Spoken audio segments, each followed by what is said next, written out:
Welcome back to the part 2 of this multi-part tutorial on the AI guard. So if you remember when we did the last video, we basically had the guard and he was moving towards the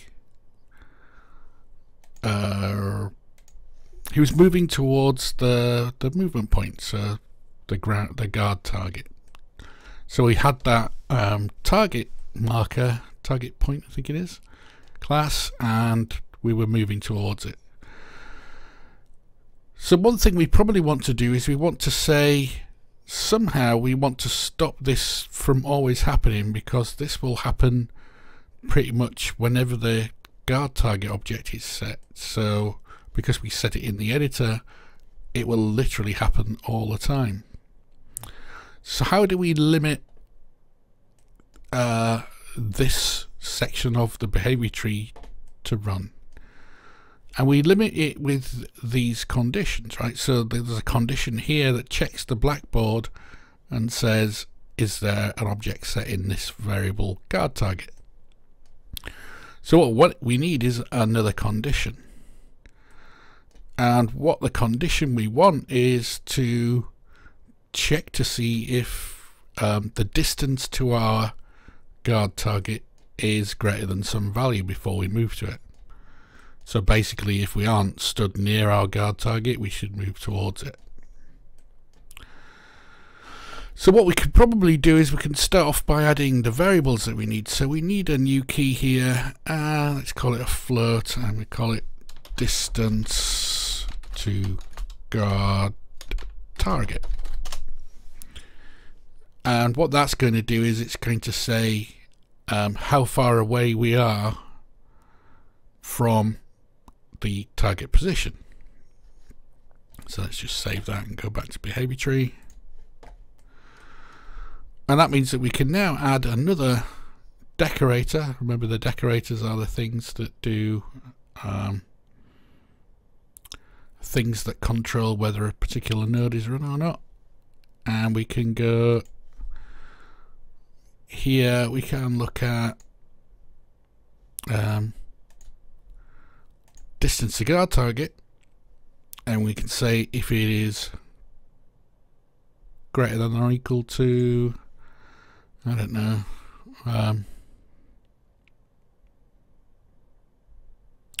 say well, let's call it 1,000 for now, so 10 meters essentially. So we can say distance to GT for now.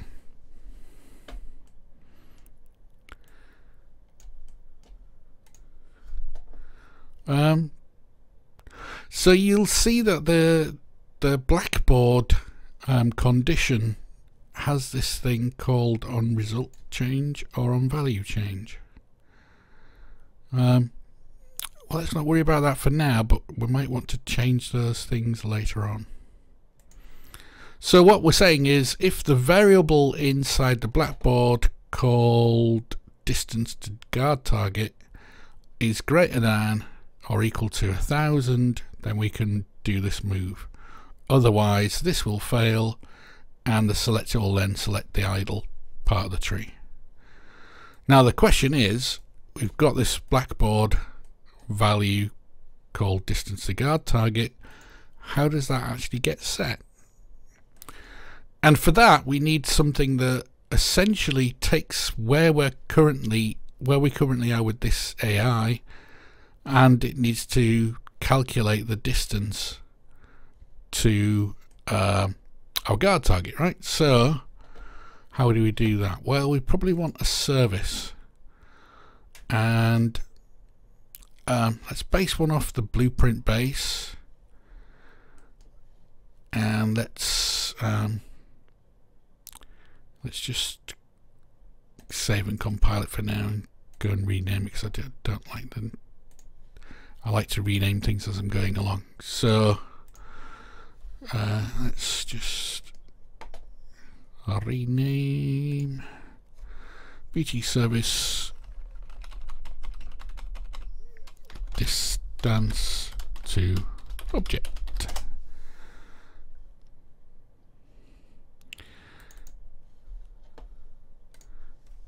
And so if we go to the graph for this, what we're seeing is that we have a blackboard. So you'll find that you need for services to use blackboard key selector quite a lot, and all a blackboard key selector is kind of an identifier to say which blackboard key we want to use. So in this case we want to say guard target object, and we want to make that public. We want to say add an event. So on our tick we want to be checking whether something in our blackboard, well, first off we need to get the actor from the blackboard, right? So let's do that now. We'll say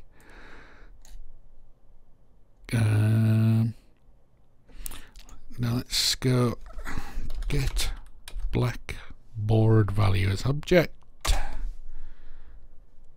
Actually, was there a get blackboard value as actor? Oh, okay. Well, we'll probably want that one then. So we don't have to do a silly cast or anything. We can say, okay, so the guard target object, and we'll be able to set the value of the key we mean for that. Get it from our blackboard. So you remember our blackboard is here. So we've got a guard target, which is an object, and return it as an actor. So we've got us as an actor and we've got the target as an actor. And what we're saying is we want to somehow fill in the distance to that target. So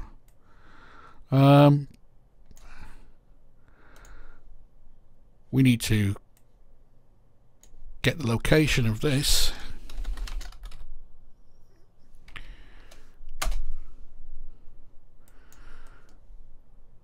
and the location of that. Get location. Now, one thing you probably need to think about is how we're going to compare these things, because actually when you look at the position of the guard target and the position of the sort of player actor, what we actually want to know is not necessarily the location per se, but more to do with the sort of planar distance between the two. So basically what we're going to try and do is get the distance between these two vectors, but only parts of them. So let's break those vectors apart. The reason why I'm doing this is because the Z value, your player might actually be a lot higher or lower than the target, but actually you probably want to stop whenever it's kind of located near the target. The reason why I'm doing that is because the position of the player might be set in the chest, so basically the center height of the player, and not at his feet, whereas the target location is basically the target for the feet. So I kind of like to reduce this just to a sort of 2D question instead. So I use the break vectors to do that essentially. And then we just do a make vector,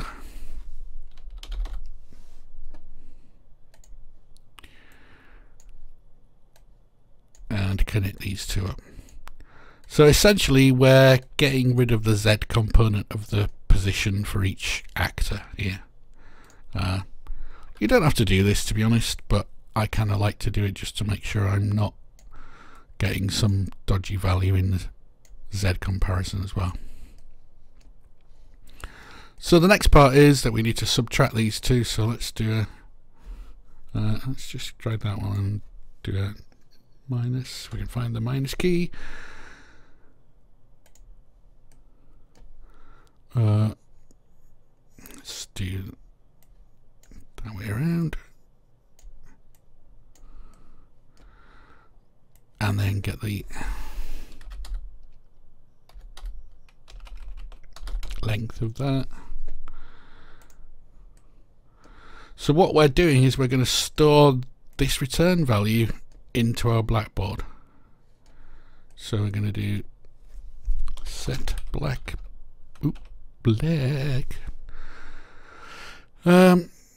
set blackboard value as float.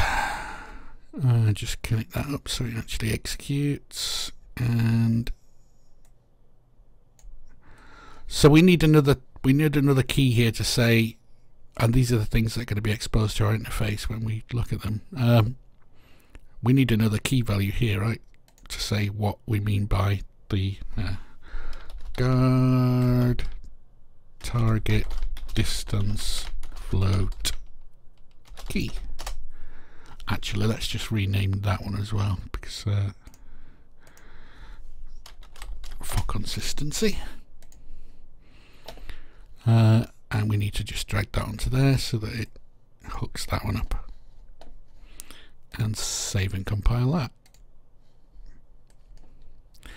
So what we're essentially saying here is get the object from the blackboard that we're using as our target, get our current position, subtract one from the other to get the relative distance to that object, and then store that in a variable in the blackboard. And we'll set these keys when we actually use the interface on this service. So let's just make sure we've saved that and then go back to our behavior tree. So we've got that distance to object, and here's an interesting thing, right? If we're using conditional checks in this node, we need to make sure that the service that's going to update the data using those conditional checks is higher up in the tree, because that means that the tree higher up has been run before these conditional checks are. So we need to add the service, what did we call it? Distance to object that we just created. And you'll see that it's got these two keys. So the target object key is guard target, and the target distance key is distance to guard target.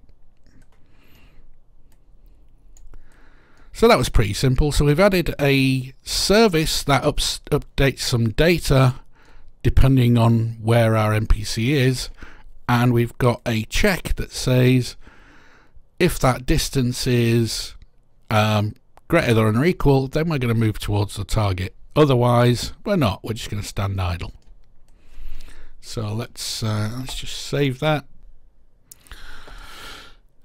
Okay. So there's a couple of issues I forgot to sort out. So one thing is that if you go to the blackboard, the guard target, when we set the key type as object, we should be able to drop down here. So we'd had it be like this before. Should be able to drop down here and select actor as the base class.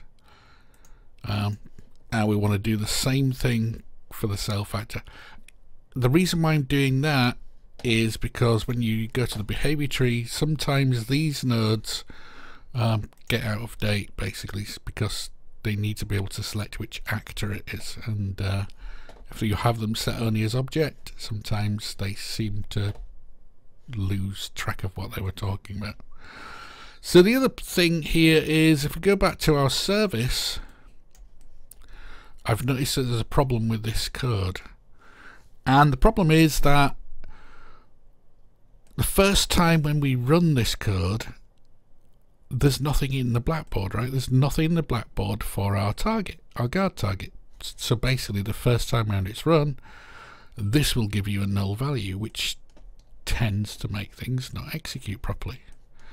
So what we can do is we can modify this to say add a valid check. Where's the use valid? And there we go. And we can say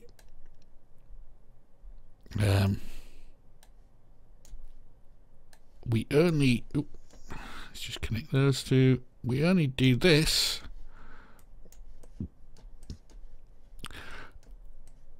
if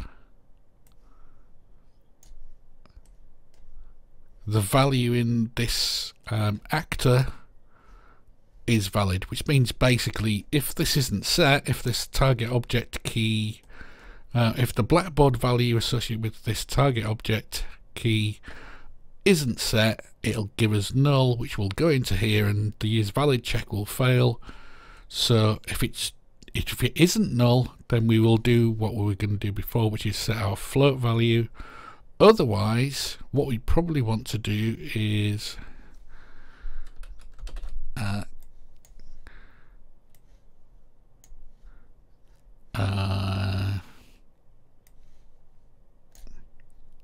set the distance to 0. So basically, if our object isn't valid, set the float value to 0. Otherwise, if it is valid, perform the distance check between our current location and the target location and set the length as the value as before. So that should give us a more secure check. So remember, when you're doing these kind of these things, that you should check the returns for these kind of blackboard accesses, because the blackboard isn't necessarily going to have the values you expect until after some other code has run. So it might be that you get a frame of null values, and that can in turn cause problems. I figured that one out because I stuck a breakpoint on this node here and realized that that was actually returning null. So let's take that breakpoint off, and let's try and run the game and see what happens.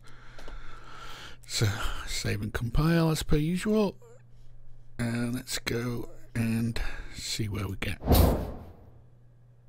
So okay, the character's running along, but there's something not quite right, because if you look at it,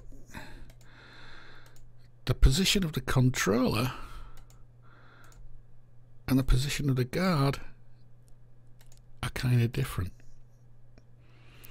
And if we look at the behavior tree, the distance to the guard target is still over 3000. So it's basically not updating the distance properly, which means that this move to branch is running all the time.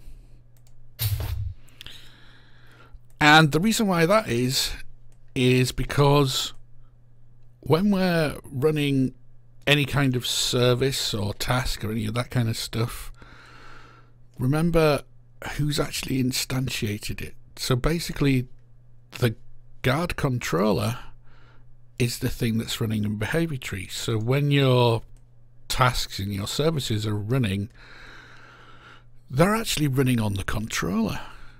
And if we run our world, we're starting off with a guard character, right? And the guard character kind of causes an instantiation of the controller, but the controller and the guard character are not connected.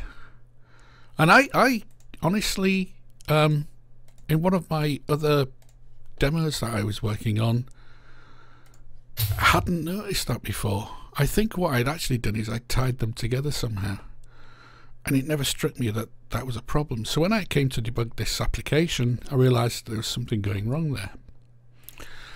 So it's a relatively easy fix.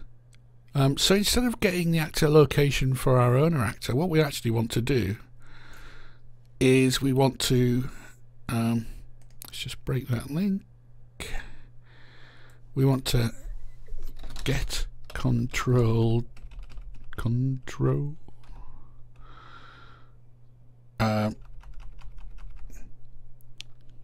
pawn. So essentially the thing that's running us is the controller. So cast to controller, AI controller, This is a bit sort of nastier than I wanted to do, but hey. And from the controller, we can get controlled pawn. Now, I didn't upload these videos earlier on because I wanted to actually check some of this. And Misko, one of the guys who's doing the AI for Epic, said that there is a way of getting the controlled pawn as a function on other objects, but it's only available in C++ right now, so he is going to expose that to the blueprint. But as for now, we should be able to use the AI controller to get the controlled pawn. So that's something to think about, right? So essentially what I'm saying is that when you're doing calculations for the position of the local player object, you have to think what is the actor that's actually going to be controlled, because your ticks are going to come in on the AI controller, and the AI controller isn't connected in any way to the character. And I always thought it was. I always thought the character and the controller were somehow intrinsically linked, but they aren't apparently. So what we should see now is that we should see this distance changing as the behavior tree gets closer to it, and eventually that becomes false and this tree gets to take over, which is what we're seeing there. So that's an important lesson, I think. If you're going to do AI, remember, make sure that you do your debugging. So it was literally, I stuck a breakpoint on this, I figured out that it was a null value returning from here, so I fixed that part. I then watched the behavior tree values and realized there was something wrong with the logic there. I added another breakpoint in here and looked at the value of this actor and realized it was a controller and not the character. Some of this is subject to change as Misko kind of gets feedback from us about what kind of things are confusing, and that one was definitely one of them. But he says that as far as he's aware, there's never been a sort of connection between the controller, which is a sort of joysticky kind of thing, and the controlled object, which is essentially the character in this case.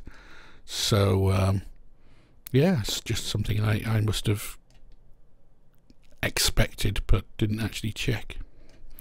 So there we go. We've got our next part sorted out, which is essentially we can make the character move to our target location properly now, and we've got the behavior tree that can actually update the distance to those kind of things.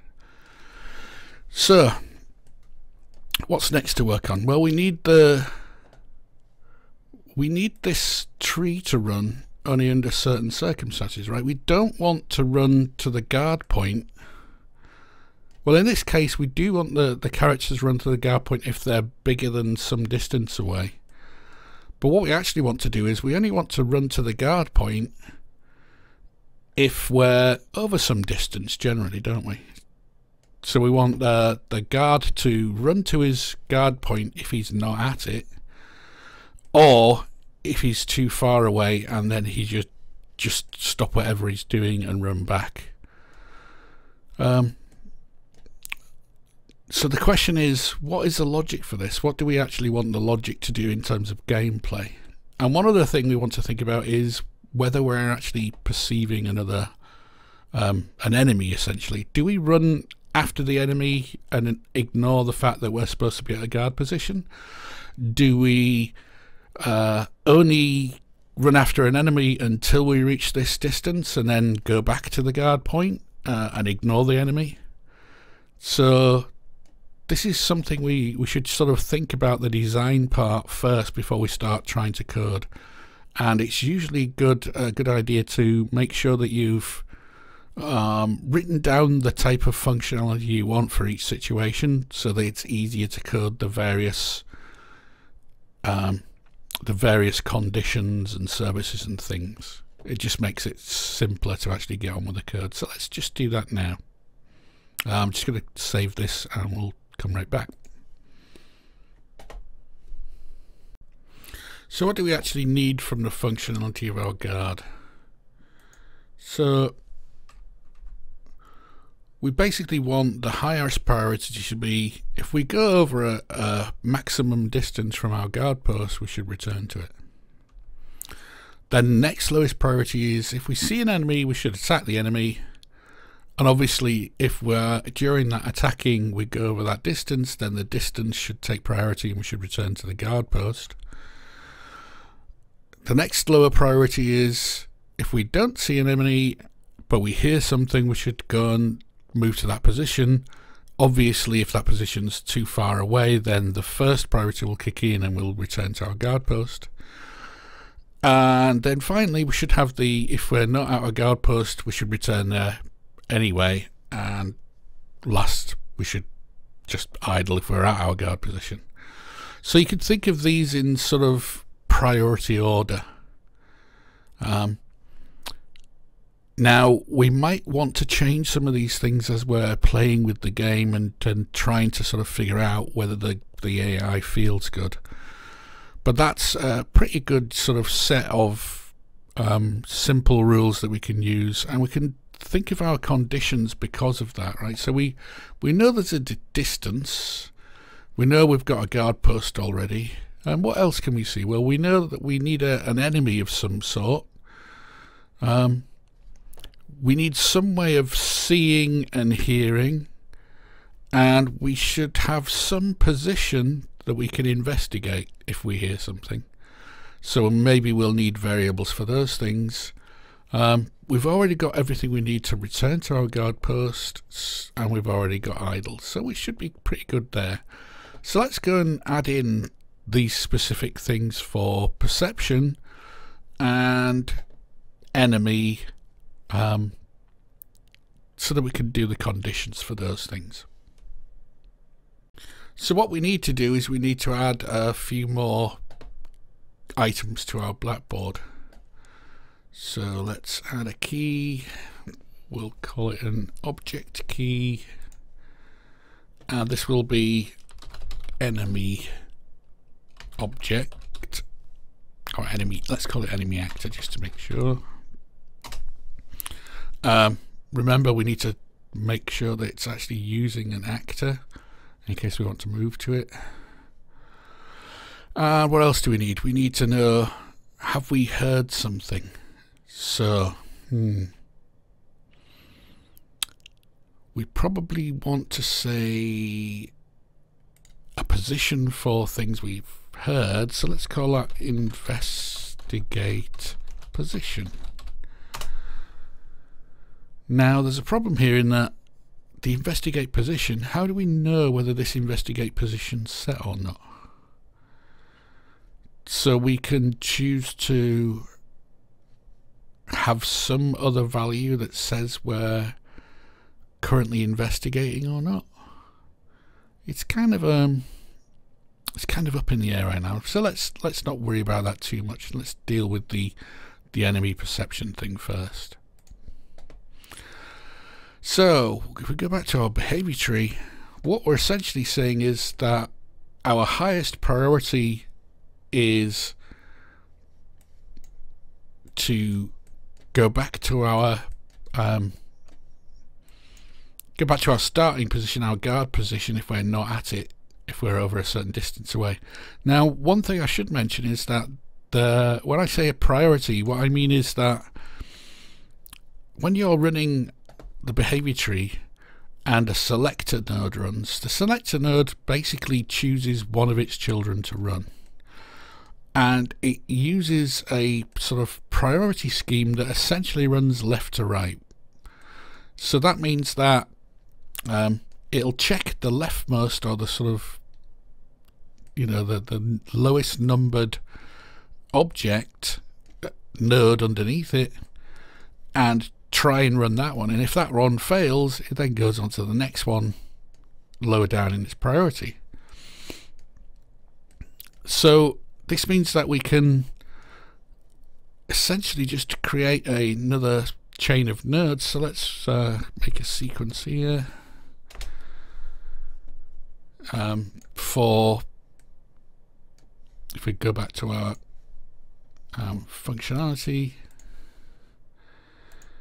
so we've got the distance to guard target covered, so we say, well, we need to react to it, see if we can see an enemy threat. So let's just go back to the editor.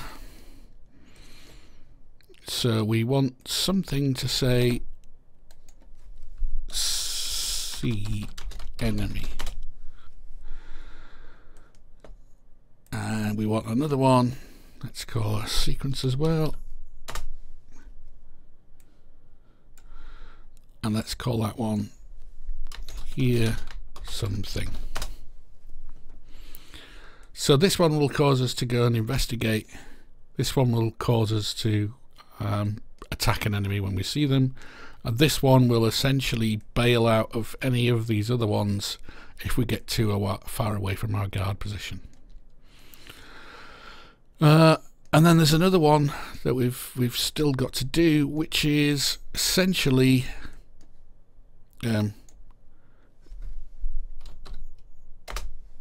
to go back to our go to guard post. So in terms of priority, what we're saying is idle's got the lowest priority, going to the guard post is the next priority down, next priority up, and then hearing, and then seeing, and then just if we get too far away.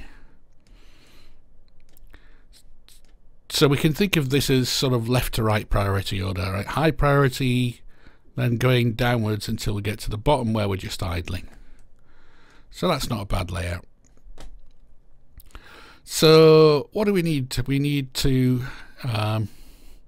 say we've got all of the things we need to check whether we're too far from our guard post, right? Because we've already done it here.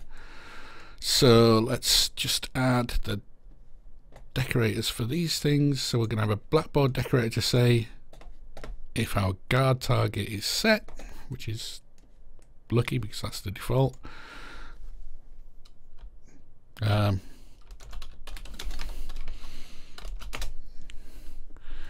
And we also need to, if we need to run this, again, another blackboard decorator, this time say if our distance to our guard target is, well, let's call it greater than 60 for now. So basically if we're not stood at our target, let's go there, and obviously that's going to have a move to even guard target. And now you could probably say, well, what's the difference between this tree and this tree? Well, the main thing is here we're saying run this tree if we're over a certain distance. And what we should do is we should say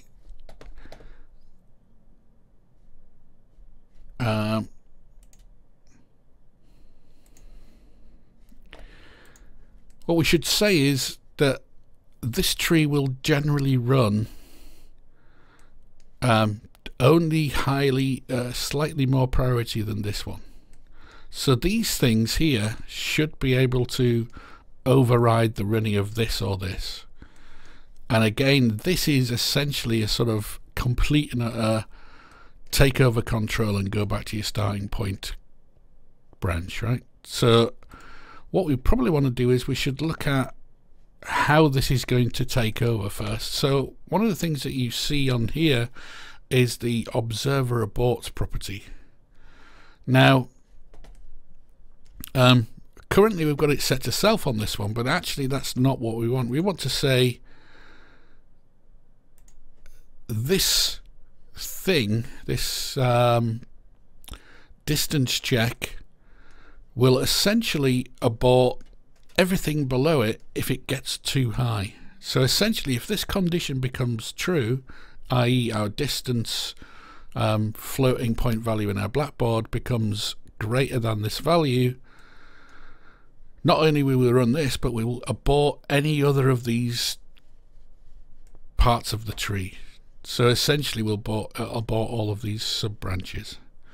So we'll take priority if we get too far away, which is kind of what we want, right? So essentially we can think of the observer aborts as a way of choosing what other trees stop running, and whether we can take priority or not. So thinking about that, what we probably want to do is we can say, okay, this also aborts lower priority. So essentially, if we get too far away from greater than 60 unreal units away from our target, we will abort being idle. We won't abort anything higher priority than us, so we won't touch any of these if these are already running. But if none of these are running, and it's a choice between these two, this one will run as a higher priority than that. And that sort of priority thing can change obviously at runtime, so that's kind of an interesting thing to think about. Like, what conditions are we using, and how are those conditions going to change our priorities as they're running? So one of the other things is we might have to look at on value change rather than on result change. So let's save that for now. The next part we want, so we should have, well, we will have, because obviously initially we're going to go straight to the guard target, because this will actually run. If we started the agent off, in fact we can actually test that, can't we, thinking about it? We can test that this is running as we expect by simply running the demo and moving the guard target relative distance between the character and the target, and say, okay, so what we can inspect which parts of the tree run to make sure that we're getting the expected behavior. It's kind of hard to show you because I've only got one monitor to record with, but what I would suggest you do is that you run this tree and just have a look which parts of the tree run depending on where you put the objects in the world. So if you've got the guard character here and the guard target over here, obviously the distance between those two is greater than our 1000 sort of maximum distance, so we should expect that this part of the tree will run. But if we move it closer together, so if we literally drag this guy over here, what should happen is that when we run the behavior tree again, instead of this one being run, because that condition is not true, we should see this tree being run. So this tree is essentially doing the same as that tree, but at a lower priority. And that one's basically the high priority failure state for when the guard gets too far away from his position. This is the low priority return to your state unless something else is happening one. So those should cover some reasonable use cases for us. Let's just save the scene. So try playing with that. Let's just simulate that. What part of the behavior tree? So we are actually getting that kind of smaller behavior tree running because that condition's failing, which is what we kind of expect. The one thing we're not doing is we're not getting that failing, so we're going to idle. So let's fix that one. And it turns out that actually the problem is if we have this 60 value here, it's never able to bail out from this branch of the tree, so it's never actually able to go idle. So we probably should increase that distance to say, okay, so essentially what that means is that we've got a little bit of leeway where we can be kind of close to our target but not right exactly on it. And you'll find that quite a lot in AI development. You sometimes need a little bit of a little bit of room to allow for slight changes in things like distances and what have you. The reason is that you don't want your behaviors to be sort of locked in to running when they shouldn't do, just because you've got such a narrow scope of defining like how close to a target you need to be. So in this case, 100 unruly units, basically a meter away from where our target should be, gives us a chance to be like next to our target but not precisely on it. If we had to be precisely on it, essentially we'd never break out of this chain because we could never actually be that close with our move to, bearing in mind that the acceptable radius of a move in both of these values is 50 anyway, right? So when we had 60 set, the difference between them was like 10 unreal units, which is, you know, just not big enough to allow a little bit of leeway with the movement. So we could change these to be less, we could change that to be more, but just be aware that sometimes movement isn't absolutely correct, and you probably don't want to expect it to be correct quite that way either. So if you're having problems with your trees, make sure that you run them and inspect the sort of chain and see which branches are being activated, and then look at the properties of, like, okay, so in this case distance, how far away are we actually going to be from the target, and do we ever get smaller than the property that we're expecting to check? And if that's the case, maybe we should give ourselves a little bit of leeway there.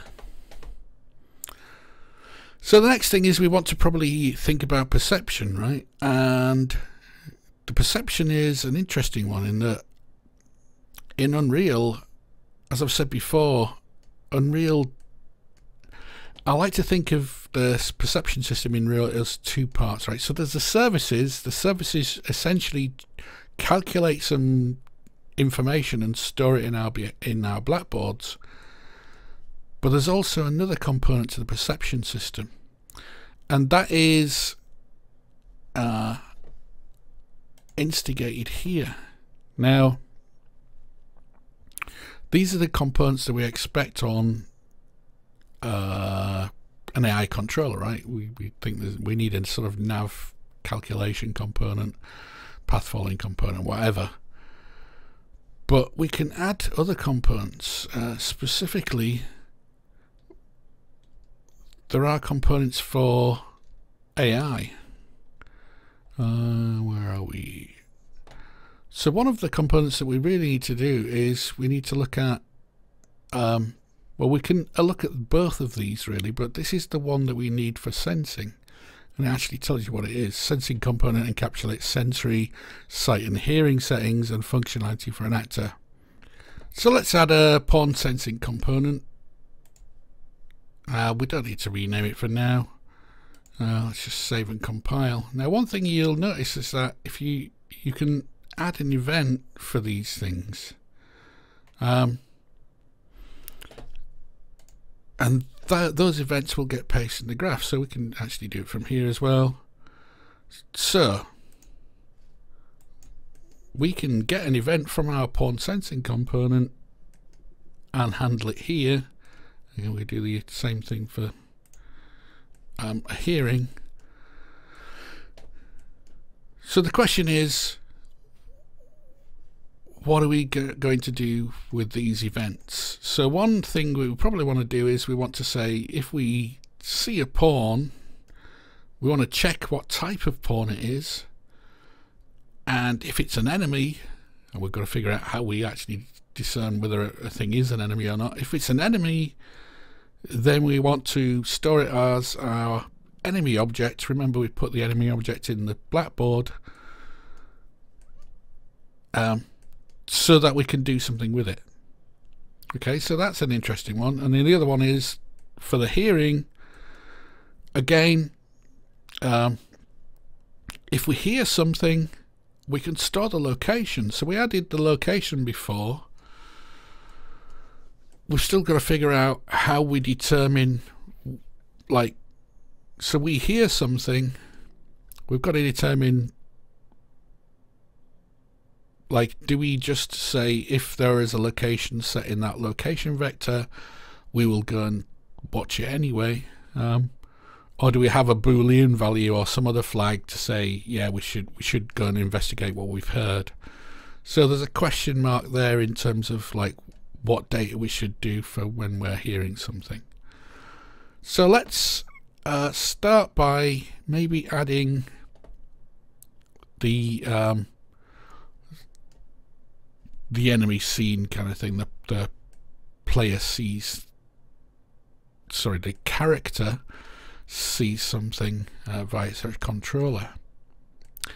Actually, now there's an interesting question, right? Because these events are running on the controller and the controller position isn't the same as the character's position, that could be a problem.